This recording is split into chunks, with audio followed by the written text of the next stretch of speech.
Hello and welcome to the listeners.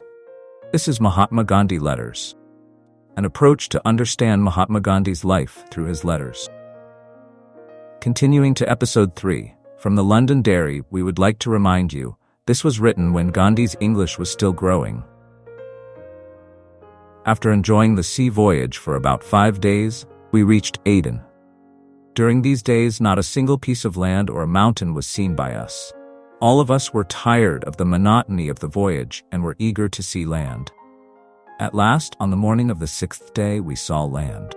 All looked gay and cheerful. At about 1 a.m., we anchored at Aden. Some boys came with small boats. They were great swimmers. Some Europeans threw some money in the waters. They went deep into the waters and found out the money. I wish I could do so. This was a pretty sight. We, after enjoying this sight for about half an hour, went to see Aden. I must say here that we simply saw the boys finding out the pieces. We did not throw a single pie. From this day we began to experience the idea of expenses of England. We were 3 persons and had to pay 2 rupees for boat hire. The coast was hardly at a mile's distance. We reached the coast in 15 minutes. Then we hired a carriage. We intended to go to see the waterworks, which are the only object of interest in Aden. But, unfortunately, the time being up, we could not go there. We saw the camp of Aden. It was good.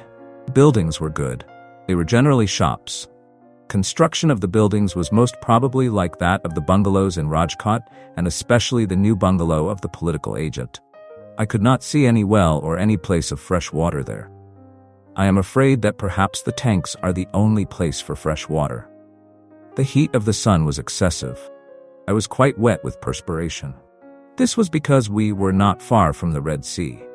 What astonished me more was that I saw not a single tree or a green plant. Men rode on mules or asses. We could hire mules if we liked. The camp is situated on the hill.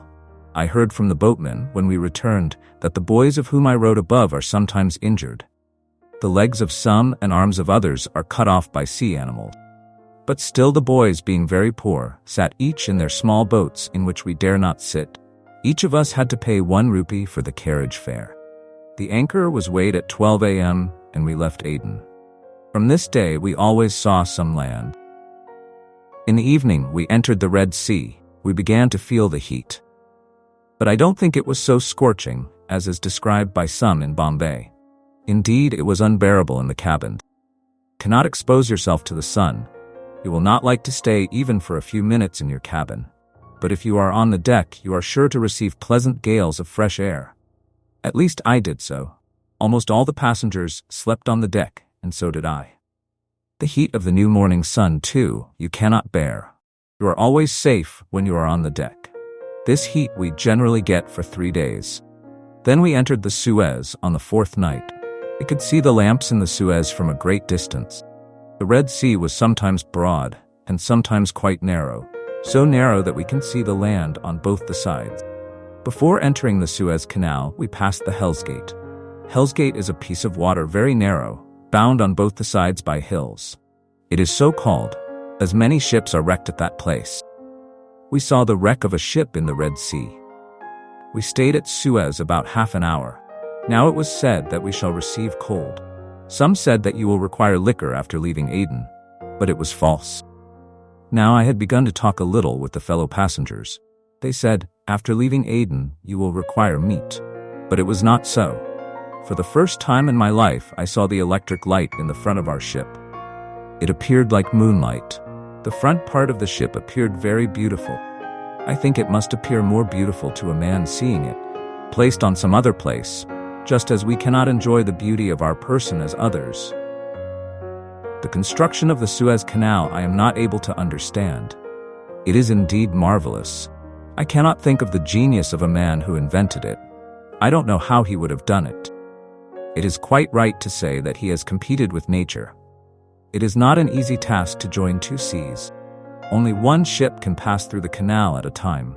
It requires skillful pilotship. The ship sails at a very low motion. We cannot feel its motion. The water of the canal is quite dirty. I forget its depth. It is as broad as the Aji River at Ramnath. You can see PN passing by on both the sides. The part near the canal is barren. The canal belongs to the French. Another pilot comes from Ismailia to direct the ship. The French take a certain sum of money for every ship that passes through the canal. The income must be very large. Besides the electric lamp in the ship, there are seen lights at a distance of some 20 feet on both sides. These are the lights of different colors. The ship has to pass these rows of lights. It takes about 24 hours to pass through the canal. The beauty of the scene, it is beyond my power to describe. You cannot enjoy it unless you see it. Port Said is the terminus of the canal. Port Said owes its existence to the Suez Canal. We anchored at Port Said in the evening. The ship was to stay there for an hour, but 1 hour was quite sufficient to see Port Said. Now the currency was English. Indian money is quite useless here. The boat fare is 6 pence each. A penny is worth 1 anna. The construction of the Port Said buildings is French. Here we get an idea of the French life. There we saw some coffee restaurants. At the first I thought it was a theater, but it was nothing but a coffee house. One side we drink coffee or soda or tea or any drink, and on the other we hear music. Some women are playing fiddle bands. Bottle of lemonade in these cafes, as they are called, will cost you 12 pence, which we get for less than a penny in Bombay. Customers are said to hear music gratis, but really it is not so. As soon as the music is finished, a woman with a plate covered with a handkerchief in her hand comes before every customer. That means that you give her something, and we are obliged to give something. We visited the cafe and gave 6 pence to the woman. Port Said is nothing but a seat of luxury. Their women and men are very cunning. The interpreter will follow to guide you. You boldly tell him that you do not want him.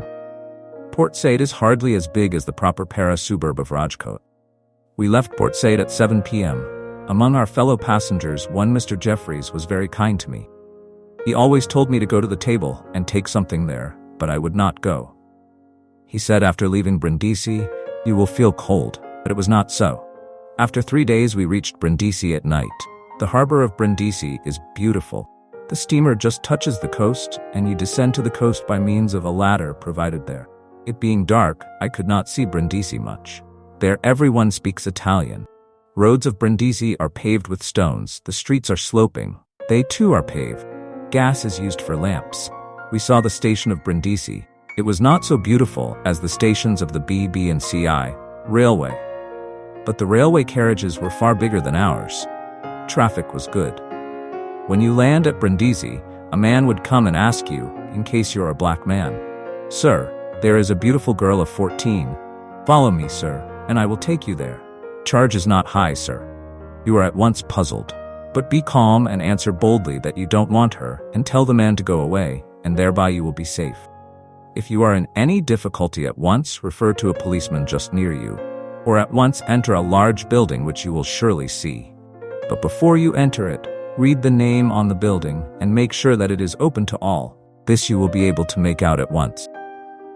Tell the porter there that you are in a difficulty, and he will at once show you what you should do. If you are bold enough, ask the porter to take you to the chief officer, and you will refer the matter to him. By a large building, I mean that it must be belonging to those Cook or Henry King or some such other agents. They will take care of you. Don't be miserly at that time. Pay the porter something, but this means is to be resorted to when you think yourself to be in any danger. But these buildings you will only see on the coasts. If you're far away from the coast, you are to find out a policeman, and in case of failure, your conscience is the best dictator. We left Brindisi early in the morning.